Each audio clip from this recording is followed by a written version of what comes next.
Vamos lá. Olá a todos.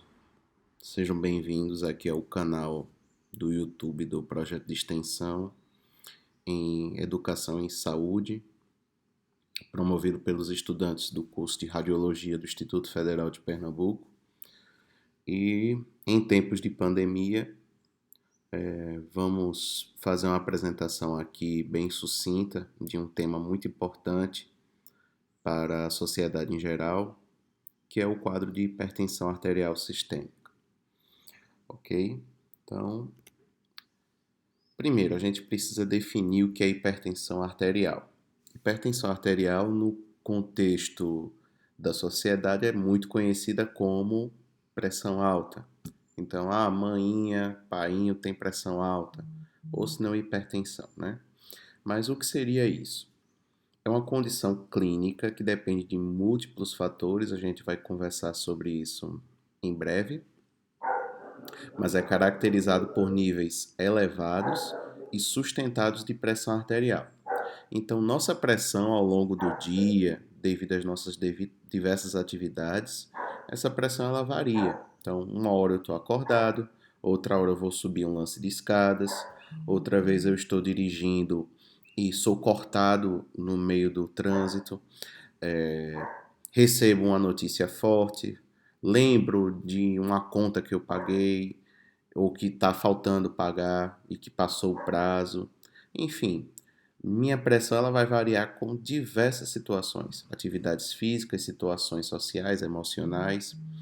E quando essa pressão eleva, não significa que eu tenho pressão alta. Por quê? Porque tão logo essas situações se resolvam, minha pressão volta ao que a gente chama de baseline, ao nível basal.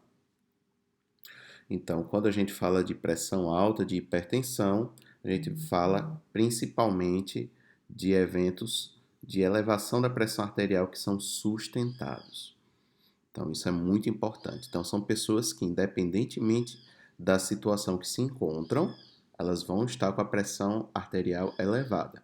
E elevada quanto?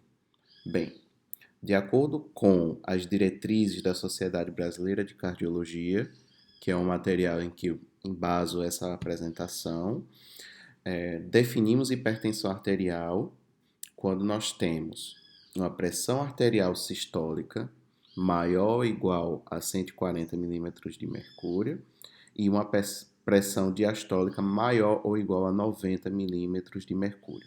Em indivíduos, vale a pena falar que não estão fazendo uso de medicação antihipertensiva, porque é óbvio que se eu estiver fazendo utilização de medicação antihipertensiva e essa pressão ela está rebaixada ou alterada, eu vou ter um viés na minha análise.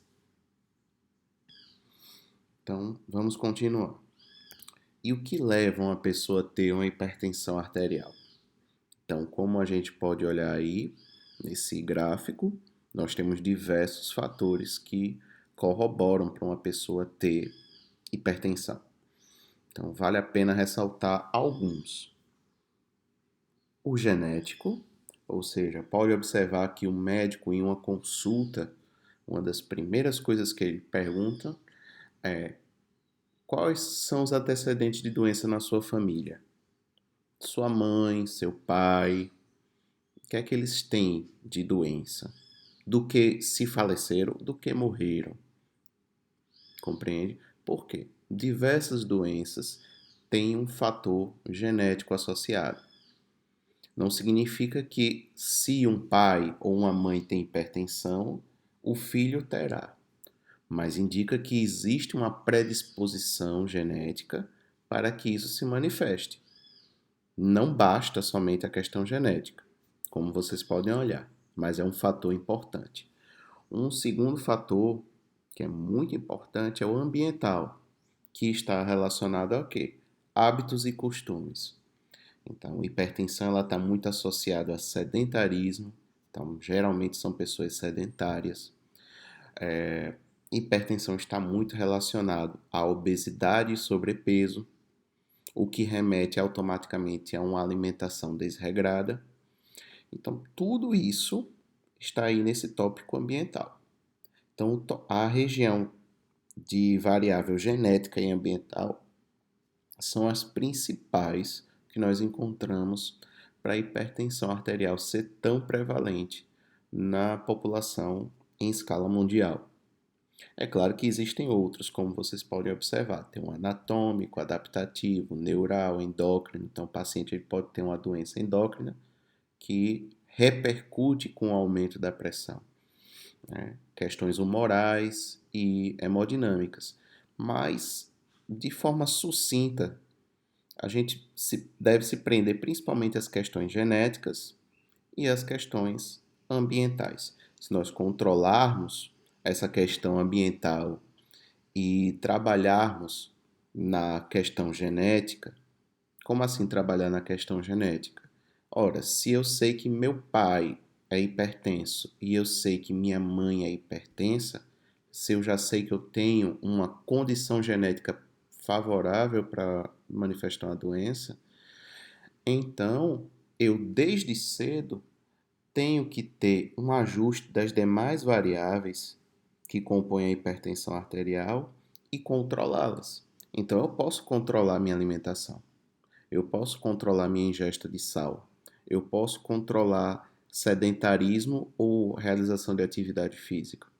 Então eu parto do pressuposto de um item que eu não consigo ter variabilidade para controlar os demais e assim contornar a história da doença. Por isso que é importante a gente ter esse conhecimento. E por que a hipertensão é o tópico que a gente abre esse projeto de extensão?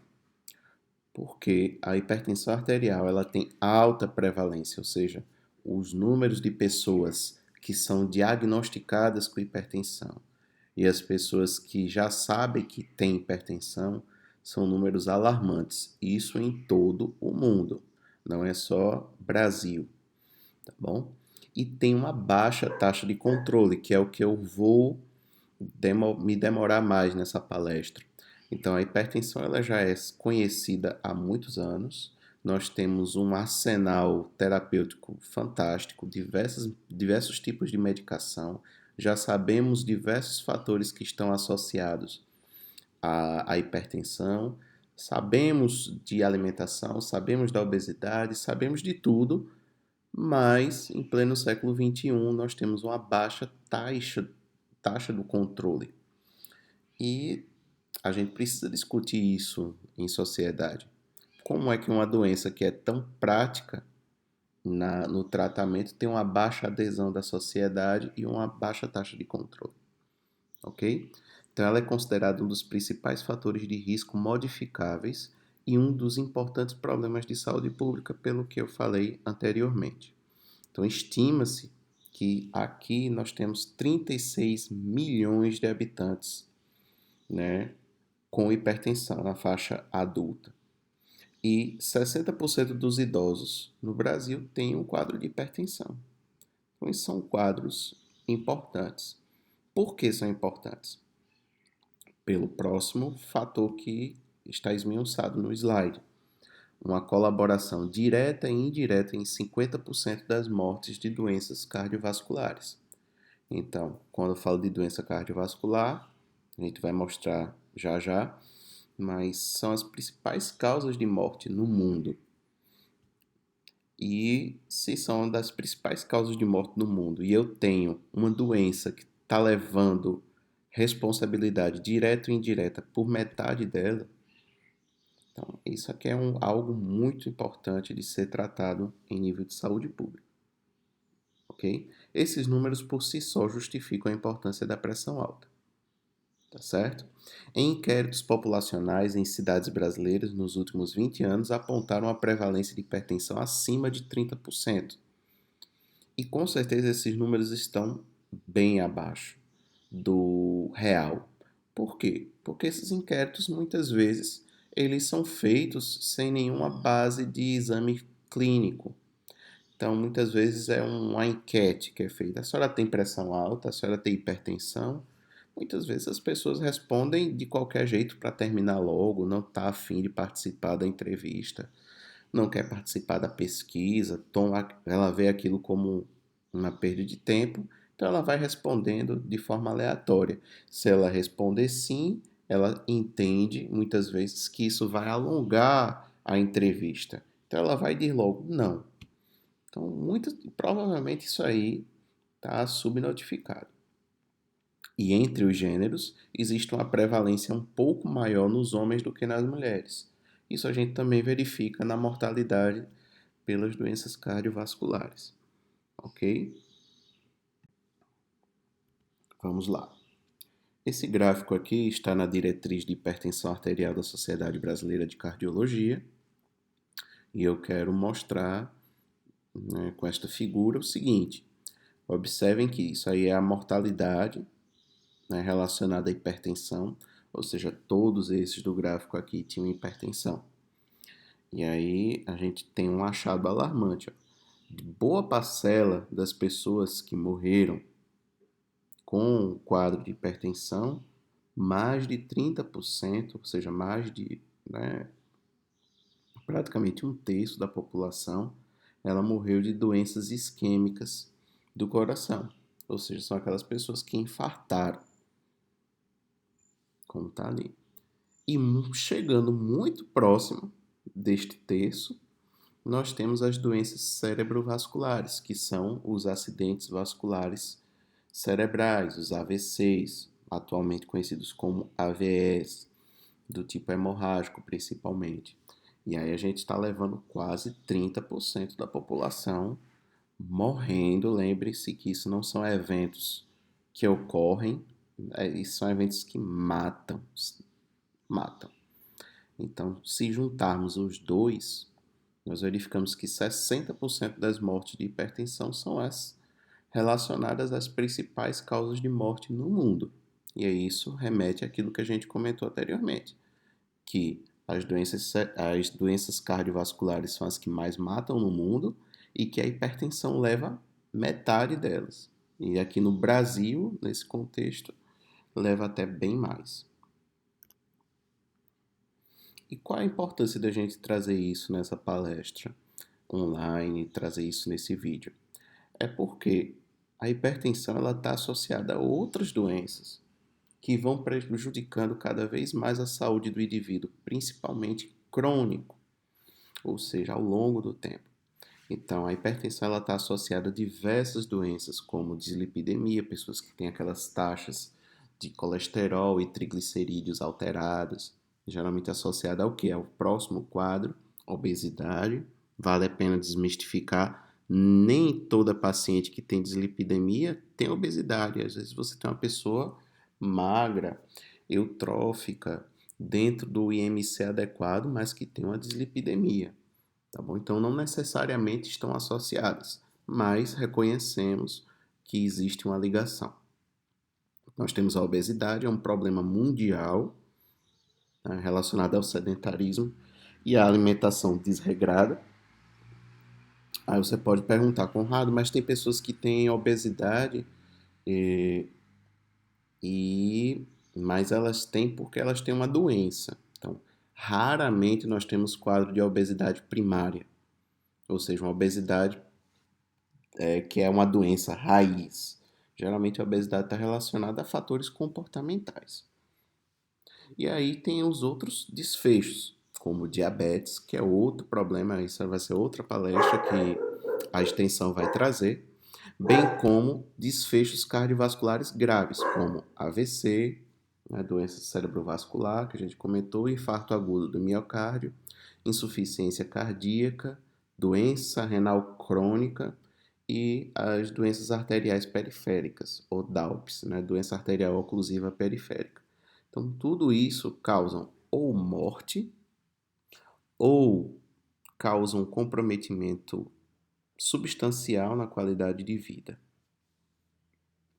E aqui eu trago um recorte da diretriz, onde mostra nos Estados Unidos, em 2015, revelou que a hipertensão arterial está presente em quase 70% dos pacientes com o primeiro episódio de infarto, 77% em casos de acidente vascular encefálico, 75% de insuficiência cardíaca e 60% de doença arterial periférica. E eu quero que vocês prestem atenção nesse conjunto de palavras. Primeiro episódio. Por quê? Porque se a pessoa não morre, muitas vezes ela tem uma maior predisposição a ter um segundo evento, ou ela não morreu daquilo, mas as complicações daquilo vai levar ela a óbito. Um exemplo, então a pessoa ela pode ter um infarto e ela foi tratada, ela foi na UPA, foi muito bem diagnosticada, foi muito bem conduzida, foi revertido o quadro de infarto. Esse paciente tem alta, vai para casa, dias depois ele foi e morreu dormindo, ele teve um quadro de morte súbita. Então, provavelmente ele deve ter tido o quê? Ele morreu do infarto? Não, ele não morreu do infarto. Mas o infarto que ele teve, provavelmente, deve ter deixado sequelas no coração e que durante o sono dele causou uma morte súbita. Provavelmente um ataque à arritmia, né? Uma sistolia. Aí temos diversos casos que podem ocorrer e esse paciente morreu. Então, isso provavelmente tem um número muito maior, porque isso aqui a gente está falando de uma pessoa que teve o evento, morreu e a gente está relacionando. E não estamos pegando o segmento, ou seja, as complicações, o que aconteceu depois. Outra coisa que mostra a importância de a gente trazer isso aqui é que, como eu falei para vocês, muitas vezes nós temos eventos que não levam à morte, mas não leva à morte não significa que está tudo bem. Então, muitas vezes, a pessoa que sofre daquelas complicações, aqueles problemas de hipertensão, vão ter impacto em suas relações de trabalho. Então, muitas vezes é um paciente que ele não vai poder mais executar aquela atividade laboral. Muitas vezes é um paciente que ele vai precisar ficar muito tempo afastado do trabalho, tirando licenças, comprometendo a qualidade do seu trabalho, comprometendo a estabilidade do seu emprego, comprometendo a renda familiar, porque muitas vezes o valor que é obtido pela Previdência Social pelo afastamento da doença não necessariamente é o valor que eu tinha como salário, por exemplo. Às vezes é menor, às vezes não, a grande maioria das vezes é menor. Então, eu tenho problemas familiares associados. Nos Estados Unidos, entre 2006 e 2015, nós vimos um gasto, um custo direto e indireto de 4,18 bilhões de dólares relacionados a custos em saúde voltados para, de forma direta e indireta, com a hipertensão. Então, quando a gente observar os programas do Ministério da Saúde, os programas das secretarias de saúde estadual e municipal sobre conscientização, sobre manejo, diagnóstico e tratamento de hipertensão, pessoal, entendam que além de um dever social do Estado, com E maiúsculo, com os cidadãos, isso é uma questão de economia. Eu preciso que a população faça atividade física, cuide da alimentação, se hipertensos, tomem suas medicações de forma correta, façam o seu controle para que esse valor aqui não seja onerado no erário público. Então, não é simplesmente uma questão de saúde, né? Tem uma questão econômica, tem uma questão financeira associada e que a gente deve utilizar isso como profissionais de saúde para sensibilizar tanto o Estado quanto a população. E aí, apesar de um manejo clínico relativamente fácil, a gente já comentou isso aqui, então o diagnóstico de hipertensão é fácil, o tratamento primário não farmacológico é fácil, o tratamento farmacológico é relativamente fácil. Boa parte das medicações são dadas gratuitamente pelo SUS, pelo nosso Sistema Único de Saúde, mas ainda assim, perante todo esse contexto, nós temos uma baixa adesão ao tratamento e automaticamente um baixo controle da hipertensão.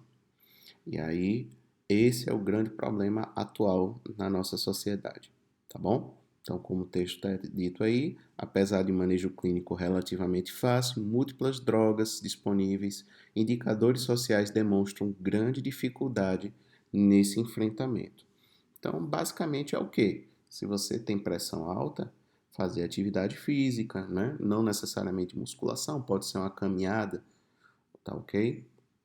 Utilização das medicações, boa parcela delas fornecidas gratuitamente pelo SUS, seja pela atenção básica de saúde ou através do programa de farmácia popular, que é uma conquista importante. Uma alimentação saudável, que não necessariamente precisa ser cara, então ela deve diminuir a quantidade de açúcares, gordura trans, né, fracionar essa alimentação, valorizar principalmente frutas e verduras, legumes e evitar industrializados. O controle pressórico, que muitas vezes pode ser feito pelos próprios pacientes. Hoje em dia se popularizou muito os esfigmomanômetros domésticos. Nós temos aqui uma de braçadeira, nós temos de pulso, enfim. Diminuir ou libar o uso do álcool, certo? Então, se não vai parar de beber, mas pelo menos, ó, igual aqui, tome com parcimônia, tome pequenos volumes e de forma nenhuma um paciente hipertenso ele deve fumar. Né? Tem repercussões vasculares graves, não só para hipertensão. Bem, vamos continuar. Então, o papel da atenção à saúde e as prevenções primárias e secundárias. O que é a prevenção primária, pessoal? A prevenção primária é evitar que a hipertensão ocorra. Então, são aqueles cuidados. Então, quando eu crio políticas de saúde que envolvem atividade física, eu coloco profissionais de educação física para fazer atividades em praças para a população, para elas deixarem de ser sedentárias. Quando eu organizo uma pista de atletismo ou uma pista para fazer uma caminhada, quando eu proponho uma feira comunitária de orgânicos com a comunidade e vendedores naquela comunidade, tudo isso está relacionado à prevenção primária. Eu estou cuidando daquelas medidas, daqueles fatores ambientais para evitar a instalação da hipertensão. Isso que a gente está fazendo é uma atividade de prevenção primária.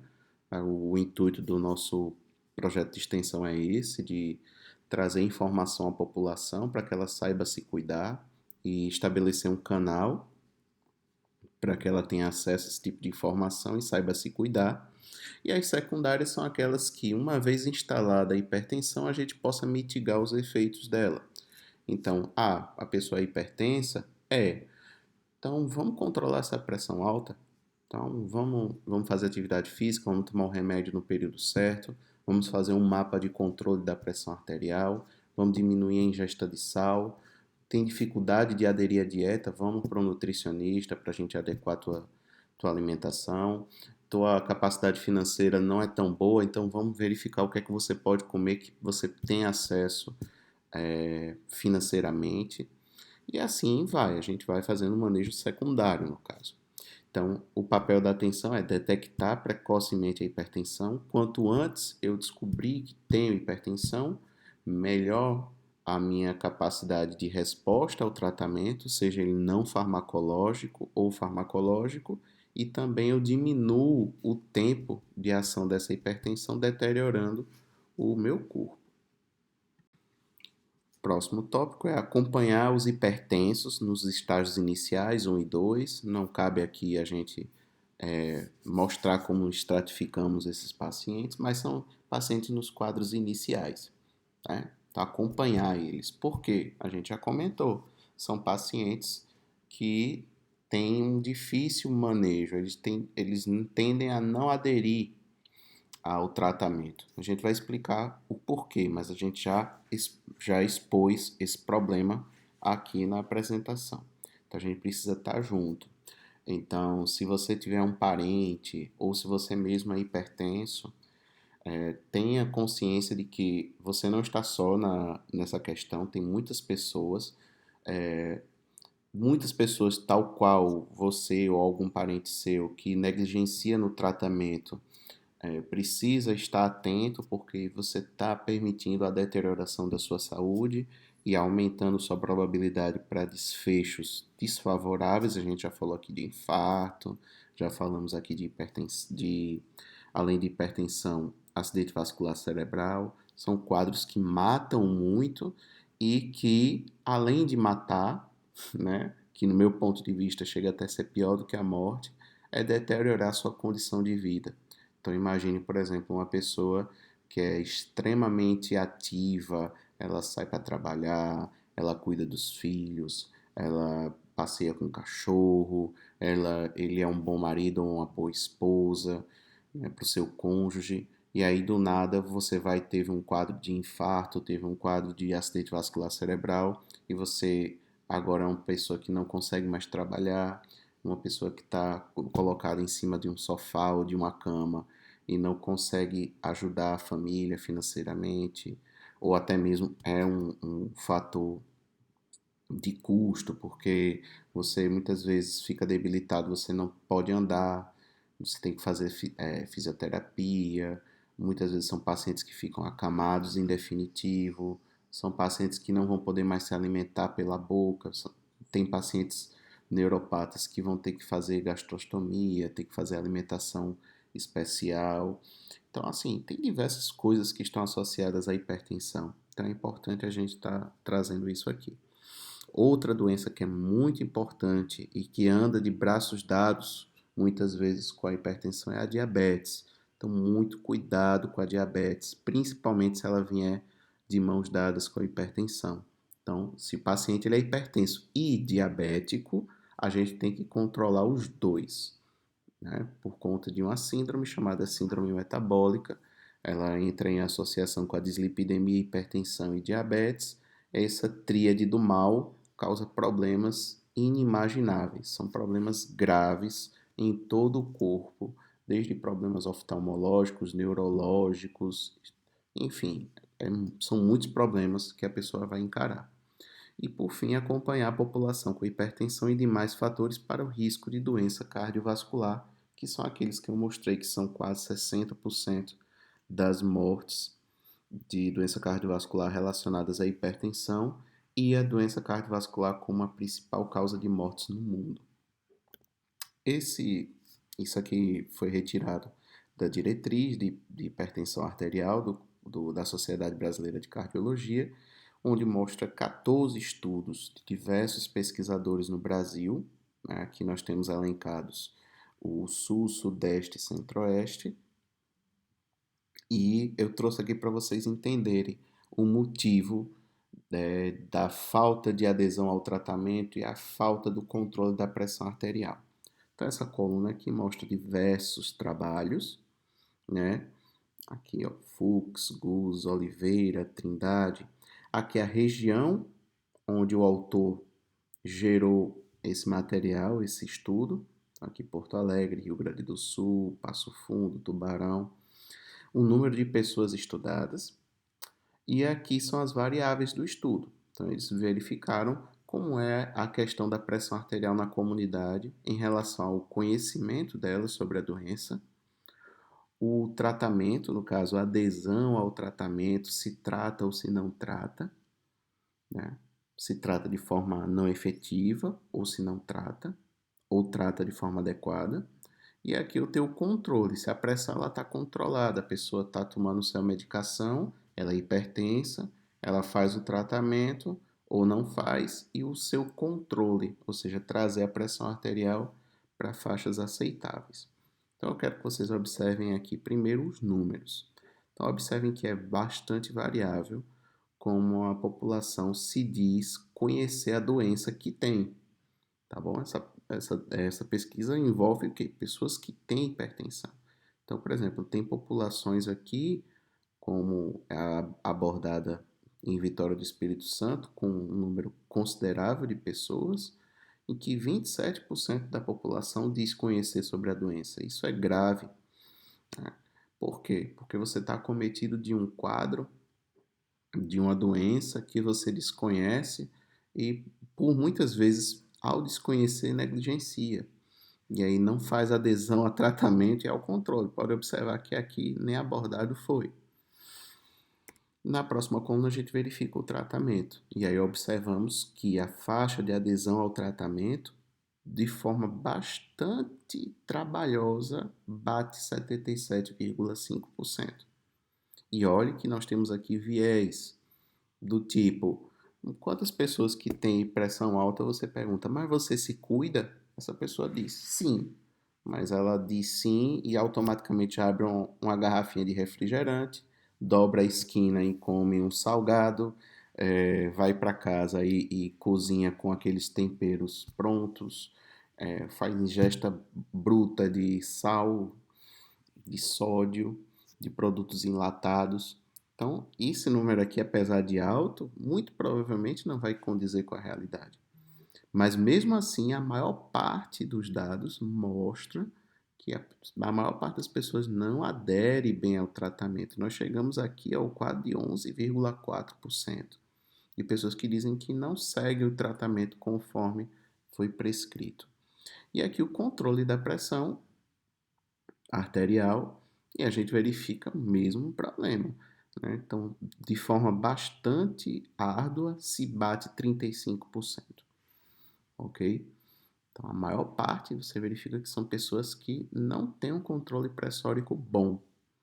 E isso é grave porque se eu tenho a doença e eu não tenho um controle e ela vem se arrastando ao longo do tempo, eu vou aumentando as chances desse paciente ter aqueles eventos graves.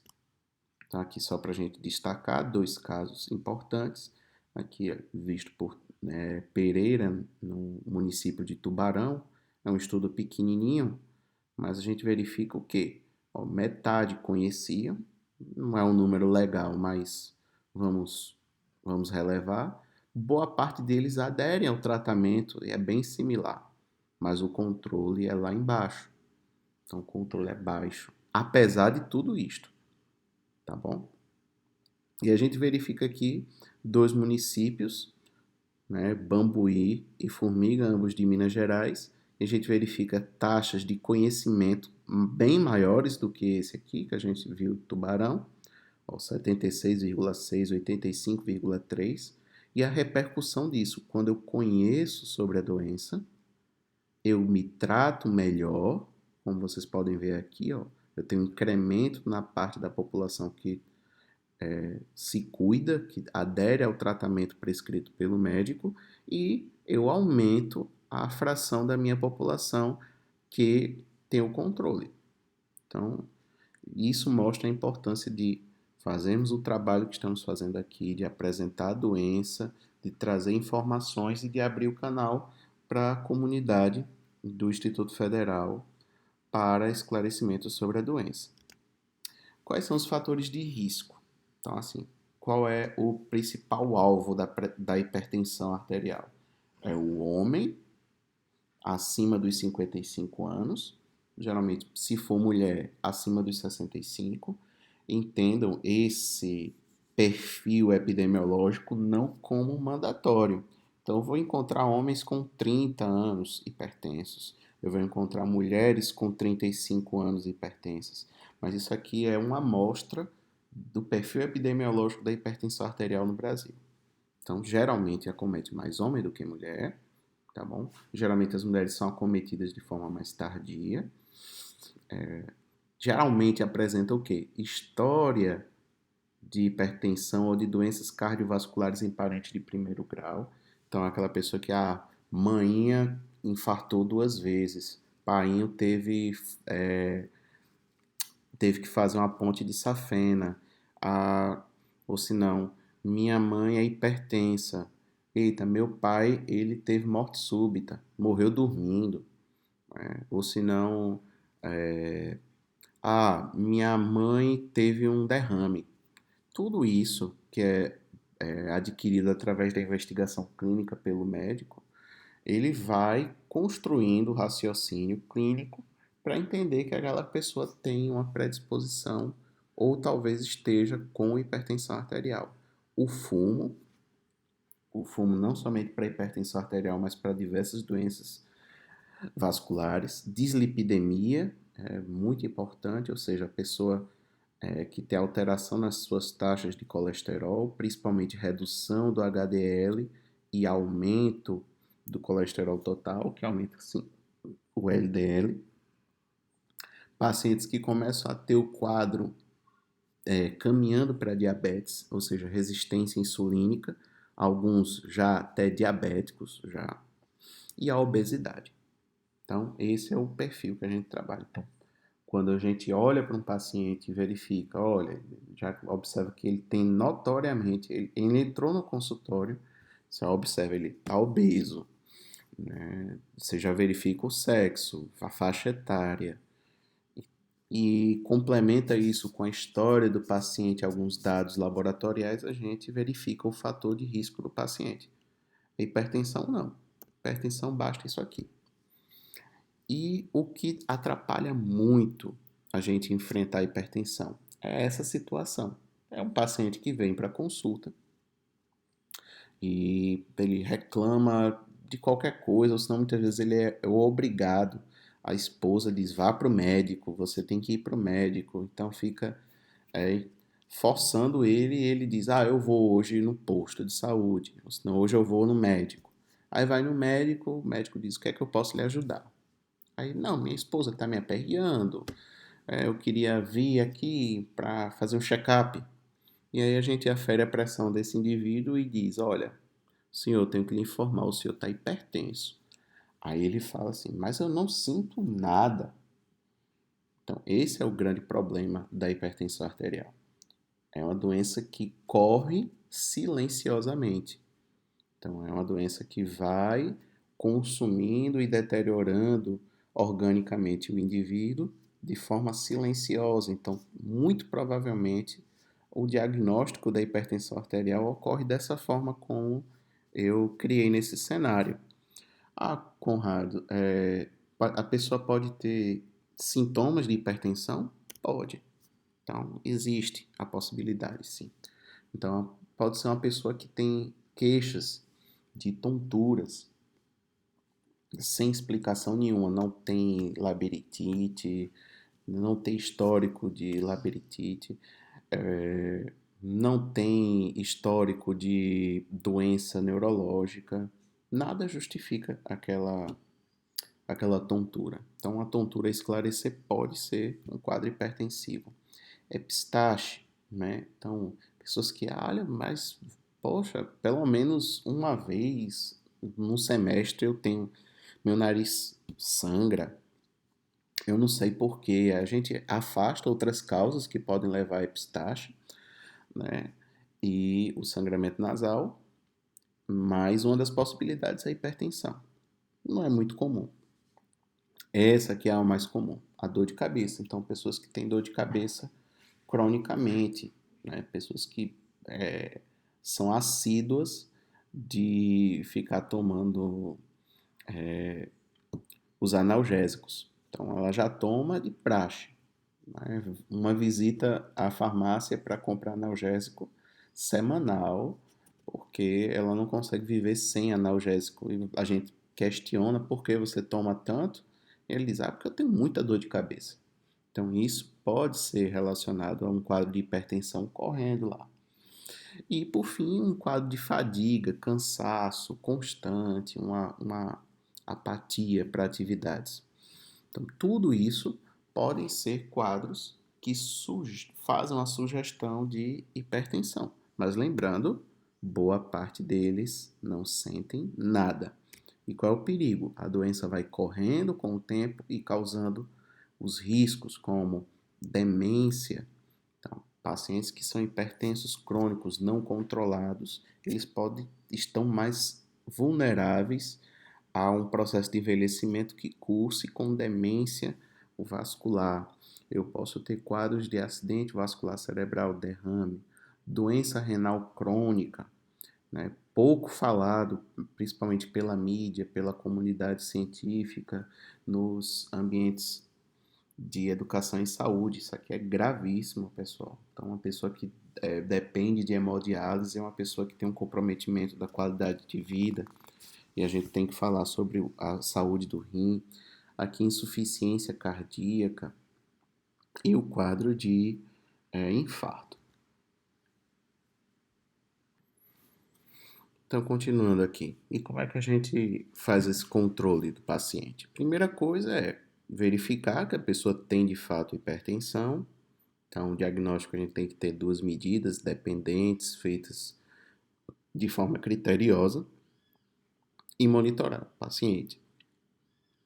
Dependendo do caso, às vezes a gente precisa utilizar outras ferramentas, mas no geral, o paciente vai, verifica se a pressão alta, se espera um outro momento para fazer uma segunda medição, uma medição independente, constatado duas medições ultrapassando aqueles limites já falados, a gente bate o martelo para hipertensão no geral, né? 90% dos casos, tá?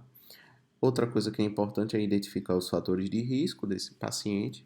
Então a gente vai verificar o histórico familiar dele, vai verificar se fuma, observar se esse paciente ele tem um índice de massa corpórea elevado, muitas vezes só de olho já dá para a gente constatar isso.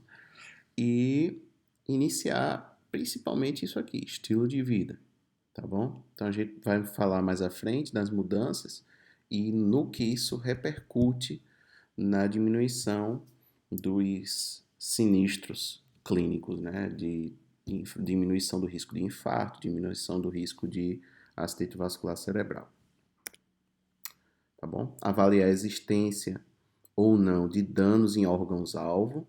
Então, paciente que é hipertenso, a gente tem que olhar o olho dele, mandar ele para oftalmo. É importante a gente verificar a função renal desse paciente. Muitas vezes ele é um paciente que ficou tomando medicações de forma descontrolada. Vamos avaliar a função renal dele, vamos verificar a vascularização periférica desse paciente, vamos mandar ele para o cardiologista para verificar se ele já está tendo algum tipo de acometimento. Então, vamos manejando essa hipertensão de acordo com os achados. Para hipertensos que já iniciaram o tratamento, avaliar a adesão e a resposta. Já mostrei aqui, né, nessa aula para vocês, nessa palestra, que o grande problema da hipertensão não é a gente desconhecer a doença. A gente conhece bem a doença, conhecemos o funcionamento dela, sabemos o que causa, sabemos os diversos fatores associados, mas o problema é que, uma vez instituído o tratamento muitas vezes não é aderido ao paciente e a gente não tem o controle. Dependendo da situação do paciente, a gente solicita exames complementares, não é mandatório no primeiro momento, então não estranhe se você em uma consulta médica com o seu médico ele não pedir exames de pronto, tá bom? Vai depender do resto da avaliação do paciente.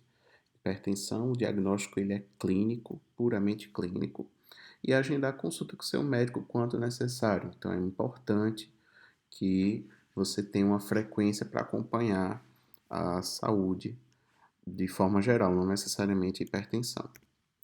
Como eu falei para vocês, nós temos diversos medicamentos para tratar a hipertensão, então não falta medicação. Então nós temos diuréticos, hidroclorotiazida, por exemplo, é um dos muito utilizados, furosemida, Lasix, que são utilizados para controle pressórico. Eu tenho os BRAs, que são os bloqueadores do receptor, né, da angiotensina. Então nós temos as sartanas, né, losartana, por exemplo, que é a mais comum. Nós temos os antagonistas dos canais de cálcio, nós temos os IECAs, muito conhecido, o captopril, né, enalapril, são muito utilizados, é droga de primeira linha. E temos beta-bloqueadores eventualmente utilizados, né, atenolol, propanolol, bisoprolol. Então, assim, o médico ele tem um arsenal terapêutico imenso, farmacológico. O problema é que eu tenho o arsenal, mas o paciente ele tem que usar o arsenal passado. Então, é muito importante esse contrato com o médico, verificar se a pessoa ela é organizada para a hora de tomar medicamento, se ela não é, se ela tem que tomar somente uma vez ao dia, se ela não aguenta tomar de 8 em 8 horas, né, que acha um saco, ou se não já toma outros comprimidos por outros motivos, e aí mistura tudo e ele pode não aderir ao tratamento. Enfim, tudo isso tem que ser conversado entre o paciente e o médico para se atingir uma boa adesão.